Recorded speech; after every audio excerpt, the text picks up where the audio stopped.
whistles means that the train is about to move forward. 3 whistles means the train is about to move backward. 1 short whistle means the train is completely stopped. There are a few other whistle signals you might hear on our ride back to the station. A whistle signal of long, long, short, short means the train is approaching a vehicle crossing, and that vehicle road traffic must stay out of the way of the train. This sequence comes from Morse code for the letter Q. In Victorian England, ships would blow their whistle in the long, long, short, short sequence to announce "Make way for the Queen." Even though the United States never had a queen, this same code was adopted to make sure that road crossings were kept clear for any train. Another signal you might hear during the trip back is one long blast of the whistle. This signal means that the train is approaching a pedestrian crossing. Without vehicles to warn to stay away, one long blast of the whistle is enough to warn pedestrians to watch out for the train.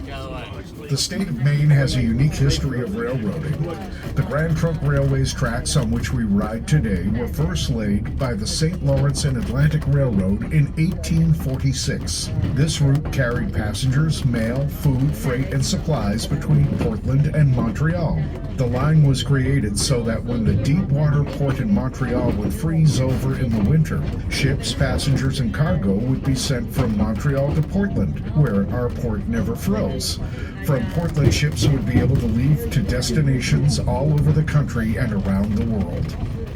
It helped that in the days of sailing ships, Portland was a full day sail closer to England than most other ports on the eastern seaboard. This made Portland an attractive departure port for ships heading to England. The St. Lawrence and Atlantic Railroad became part of the Grand Trunk Railway in 1853. You can still see part of the Grand Trunk Railroad station building today. It's located on the corner of India and Franklin Streets, just down from where you get off the train back at the station. It's currently a bank branch. To reach the mainland on their way to Canada, all trains had to cross Portland's Back Cove over the swing bridge next to where we stopped our train. This is the bridge that was destroyed by a fire in 1984, and when the bridge burned down, the Grand Trunk Railway closed this part of their line into Portland. At the time, business had been drying up in downtown Portland, and it wasn't worth it to the railroad to fix the bridge. The Grand Trunk abandoned its route into downtown. For most of their history, the tracks on which we're on today would have been standard gauge, meaning that there is 4 feet 8 1/2 inches of distance between the 2 steel rails on which the train rides. This specific distance was selected as the international standard in the late 1800s. Most railroads in the United States, Canada, Great Britain, and Europe run trains that ride on standard gauge tracks. The spacing of 4 feet 8 1/2 inches was chosen as the international standard gauge owing to its history dating back to ancient Rome. The ancient Romans built their chariots and wagons with a standard width of 4 feet 8 1/2 inches between the 2 wheels. When the Romans colonized England, they built roads to fit their chariots and wagons. Some of these roads have remained in use throughout Great Britain since the 1st century AD. Trains were first developed in England in the early 1800s. They ran on tracks that were designed to fit in the old Roman roads, 4 feet 8 1/2 inches. Not all early railroad companies in the United States and Great Britain at this time built tracks to the same width, but by the late 1800s, this distance had become an international standard. The term narrow gauge refers to any set of tracks whose rails are placed closer together than 4 feet 8 1/2 inches. By placing the rails closer together, trains are able to take sharper turns, handle going up and down steep hills easier, and usually would cost half as much to build a narrow gauge railroad compared to building a standard gauge railroad. Just as it was less expensive to construct a narrow gauge railroad, it was just as cheap to operate it compared to standard gauge. The railroads had to buy less land and materials to build a narrow gauge line. The smaller trains that ran on narrow gauge tracks used a lot less fuel and water.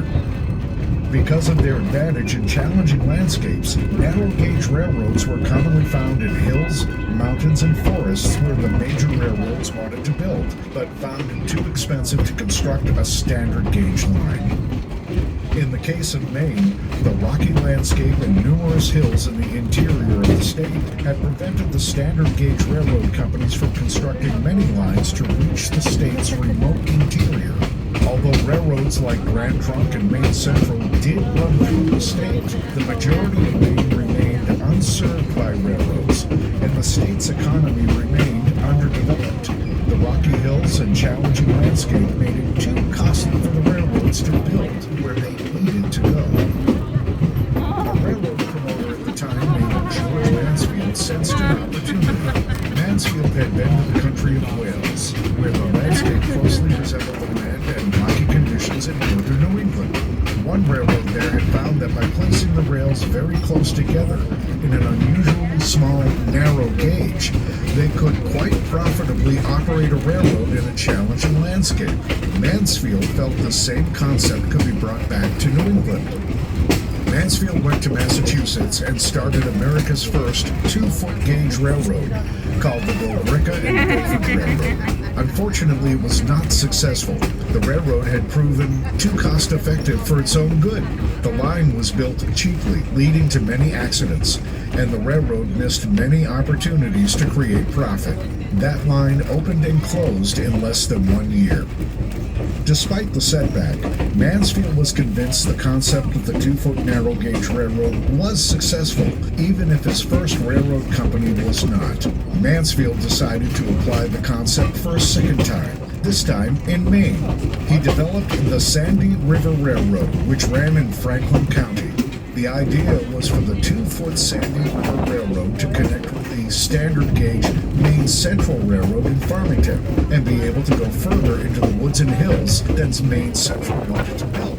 The Sandy River opened in 1879 and was highly successful, carrying passengers, lumber, mail, freight, and supplies. In its peak, the railroad operated over 112 miles of narrow gauge track. It was the largest and most successful of America's 2-foot railroads. Other 2-foot railroads were built in Maine in the late 1800s, inspired by the Sandy River success. These included the Wiscasset, Waterville, and Farmington Railroad, the Bridgeton and Saco River Railroad, and the Kennebec Central and the Monson Railroad. Although 2-foot narrow gauge railroads did operate in some other parts of the country, no other state had nearly as many 2-foot track miles or operational complexity compared to Maine. Maine was especially unique in the United States in this regard. By the late 1920s, railroad fortunes all over the country began to decline. Advancements in automobile technology began to make railroads obsolete. One by one, most railroads went out of business. As improved roads, cars, and trucks began to creep into rural Maine, the narrow gauge railroads began to lose out on competition. The cost of running a railroad was too much to bear, even as the 2-foot railroads tried scaling back or experimenting with newer, cheaper types of trains to run. As they went out of business, the Maine 2-footers scrapped almost all of their tracks and equipment that they had, selling off some locomotives and cars to other railroads or private individuals. At this time, a cranberry farmer in South Carver, Massachusetts, was looking to construct a small railroad to serve his property. He felt that the narrow gauge locomotives and freight cars from the forest and hills of Maine would be perfect for his little farm railroad. This farmer's name was Ellis D. Atwood, and he played a crucial role in saving Maine's 2-foot railroad history from extinction. Atwood purchased all the remaining 2-foot equipment that he could find and immediately put it to use on his farm railroad. He called his railroad the Edaville Railroad, named after his own initials, EDA. Sometimes he would attach a passenger car or two to the work train and offer rides for his neighbors. Interest in riding the unique small train quickly spread, and Atwood capitalized by turning his personal farm railroad into a tourist-centered operation.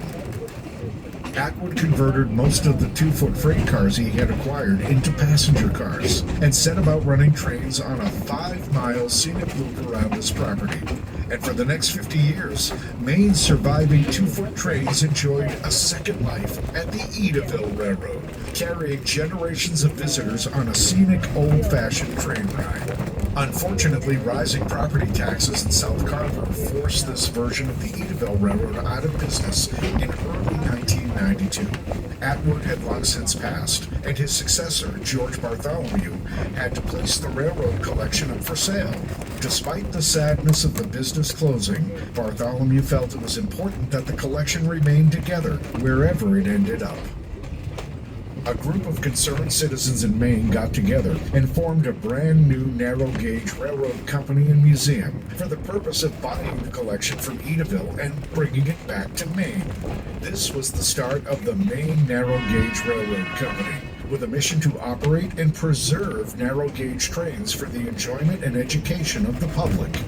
Maine Narrow Gauge acquired the Grand Trunk Railway right-of-way in Portland, which had been abandoned since the Back Cove Bridge was destroyed in 1984. They then put rails back in, but this time spaced the rails 2 feet apart in order to run the narrow gauge trains.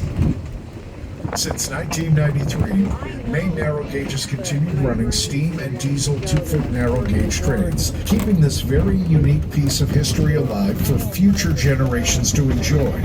Whether you enjoy Maine history, or trains, or a scenic ride along Portland's waterfront, we are proud to offer a unique piece of living history.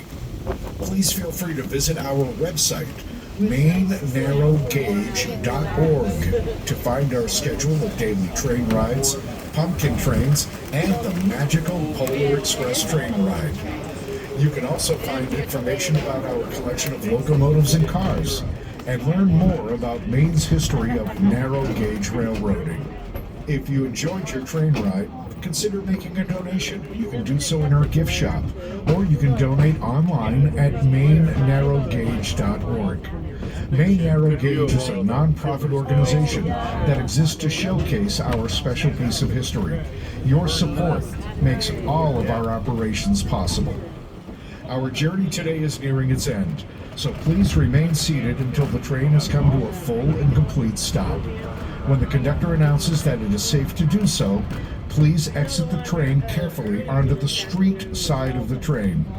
And on behalf of all of us, thank you for riding with Maine Narrow Gauge today. We are so grateful for your support.